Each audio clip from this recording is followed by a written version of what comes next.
လူတိုင်းပြောနေတဲ့အရင်ကြီးမလို့တဲ့ freelance အလုပ်ကဘယ်လိုအလုပ်မျိုးလဲဘယ်သူတွေအတွက်ကိုက်ညီမှုရှိပြီးဘယ်လိုအကျိုးကျေးဇူးအားသာချက်နဲ့အားနည်းချက်တွေရှိလဲဆိုတာလေ့လာကြည့်အောင်ဒီကနေ့ခေတ်လို့ digitalization ခေတ်မှာတိုးတက်နေတဲ့နည်းပညာတွေကိုအသုံးချပြီးမှ online platform ပေါ်မှာမိမိရဲ့ကျွမ်းကျင်မှုကိုချပြပြီးမှဝင်ငွေရှာတာစီးပွားရေးလုပ်တာစတဲ့အရာတွေကိုလုပ်နိုင်ပါတယ်အဲ့လိုလုပ်တဲ့သူတွေကို freelancer လို့ခေါ်ပါတယ် freelancer တွေကတို့ကဘယ် company ဘယ်ဖွဲ့စည်းမှာအမြဲဝန်ထမ်းအဖြစ်လုပ်ကိုင်ခြင်းမရှိပဲမိမိရဲ့ကျွမ်းကျင်တဲ့အရာတွေနဲ့လိုအပ်တဲ့သူတွေစီကိုလွတ်လပ်စွာဝန်ဆောင်မှုပေးနေတဲ့သူတွေဖြစ်ပါတယ်။အကယ်၍မိမိက English skill ကျွမ်းနေဆိုရင်မိမိရဲ့ English skill ကို online platform မှာချပြပြီးမှ follower တွေကနေတဆင့်မိမိရဲ့ monetization အဖြစ်ဝင်ငွေရှာလို့ရပါတယ်။ဒါမှမဟုတ်ဘူးဆိုရင်လည်း online Zoom class ဖွင့်ပြီးမှအဲ့ဒီတင်တန်းတွေကနေတဆင့်မိမိရဲ့ဝင်ငွေဖန်တီးလို့ရပါတယ်။အကယ်၍ urban ပညာနဲ့ဆိုင်တဲ့ graphic design ဆွဲတာကုတ်ရေးတာ content ရေးတာ translator လုပ်တာ accounting digital accounting နဲ့ဆိုင်တဲ့အရာတွေကိုလုပ်တာ download management နဲ့ဆိုင်တဲ့အရာတွေ digital programming နဲ့ဆွဲတာစတဲ့အလုပ်တွေအများကြီးရှိပါတယ်။အဲ့ဒီအရာတွေကမိမိစိတ်ဝင်စားပြီးကျွမ်းကျင်တဲ့အရာကိုလွတ်လပ်စွာလုပ်ကိုင်တဲ့အလုပ်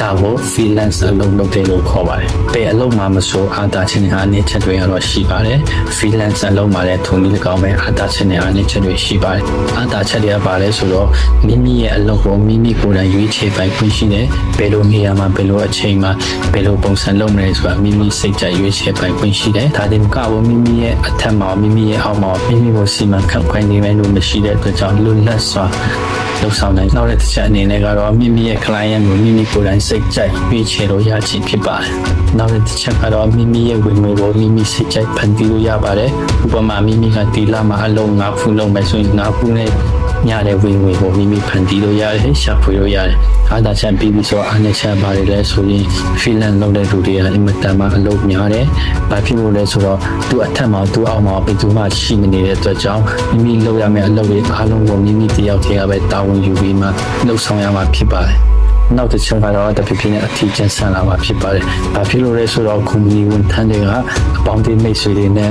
ပျော်ရွှင်စွာလုပ်နေတဲ့အချိန်မှာမိမိကတော့တယောက်တည်းလုပ်နေရတဲ့အချိန်ကပိုများတဲ့အတွက်ကြောင့်ဖြစ်ပါတယ်။နောက်တစ်ချက်ကတော့ပုံမှန်ဝင်ငွေမရှိတာဒီလမှာအလုံး9ခုလုပ်ရင်9ခုနဲ့မျှတဲ့ဝင်ငွေရတယ်လို့အလုပ်လုံးဝမလုပ်ဘူးဆိုရင်တော့ဝင်ငွေလည်းလုံးဝရှိမှာမဟုတ်ပါဘူး။ဒါကြောင့်မို့တိကျတဲ့ဝင်ငွေဟာပုံမှန်မရှိပါဘူး။နောက်ဆုံးအားနည်းချက်ပါလဲဆိုတော့ freelance လုပ်တဲ့လူတွေရဲ့ဝင်ငွေအများပိုင်းကတော့ mobile banking ကနေရမှာဖြစ်တဲ့အတွက်ကြောင့်အဖြတ်အတောက်တွေ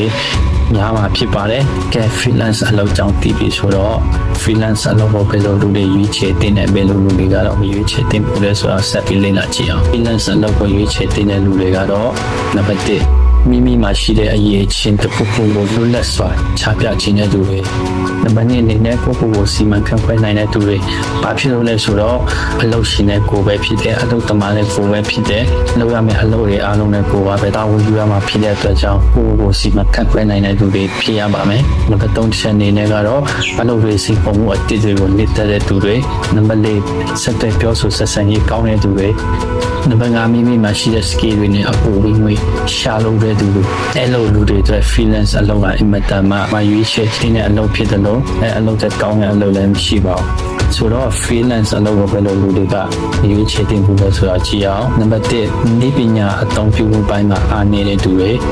ဘာဖြစ်လို့လဲဆိုတော့ freelance အလုပ်အားလုံးဟာဒီပညာတွေကိုအသုံးပြုပြီးလုပ်ရတဲ့အတွက်ကြောင့်ဖြစ်ပါတယ်ဒါကြောင့်မို့ဒီပညာပိုင်းဆိုင်ရာကိုကျွမ်းကျင်နေမှဖြစ်ပါတယ်နံပါတ်2အလုပ်တောင်းဝန်များတဲ့အတွက်ကြောင့်စိတ်ဖိစီးမှုတန်ဖိုးမခံနိုင်တဲ့သူတွေမလုပ်သင့်ပါဘူးဘာဖြစ်လို့လဲဆိုတော့မိမိလုပ်ရမယ့်အလုပ်အားလုံးမိမိတယောက်တည်းကတာဝန်ယူပြီးလုပ်ရမှာဖြစ်တဲ့အတွက်ကြောင့်ဖြစ်ပါတယ်နံပါတ်3စီကံနဲ့ဆွဲလုံးကမရှိတဲ့သူတွေဆိုလိုတာကအလုပ်အားလုံးကိုကိုယ်ကပဲတယောက်တည်းတာဝန်ယူပြီးမှစီမံခန့်ခွဲပြီးလုပ်ရတဲ့အတွက်ကြောင့်စီကံနဲ့စနစ်တကျလုပ်နိုင်ဖို့လိုအပ်လို့ပါဒါမှမဟုတ်ရင်လည်းအလုပ်ဟာခက်ခဲလာတဲ့အခါမှာဆွဲလုံးကဝိရိယအားတည်သွားတဲ့လူတွေရှိတယ်လို့ပါဒါကြောင့်မို့ဆွဲလုံးရှိတဲ့သူတွေလုပ်လို့ရတယ်တော့ဖြစ်ပါတယ်နံပါတ်4တူတယောက်တည်းအလုပ်လုပ်ရတာမကြိုက်တဲ့သူတွေဘာဖြစ်လို့လဲဆိုတော့ freelance လုပ်တာတယောက်တည်းလုပ်ရတဲ့အချိန်ကပုံများတဲ့အတွက်ကြောင့်ဒီအထီးကျန်ခြင်းတွေခံစားလာရလို့ဖြစ်ပါတယ်အဲ့လိုလူတွေက freelance လုပ်တာရွေးချယ်မှုကောင်းတဲ့အလုပ်မဟုတ်ဘူးဆိုတာပြောရင်းနဲ့ကျွန်တော်တို့ရချက်ပါ thank you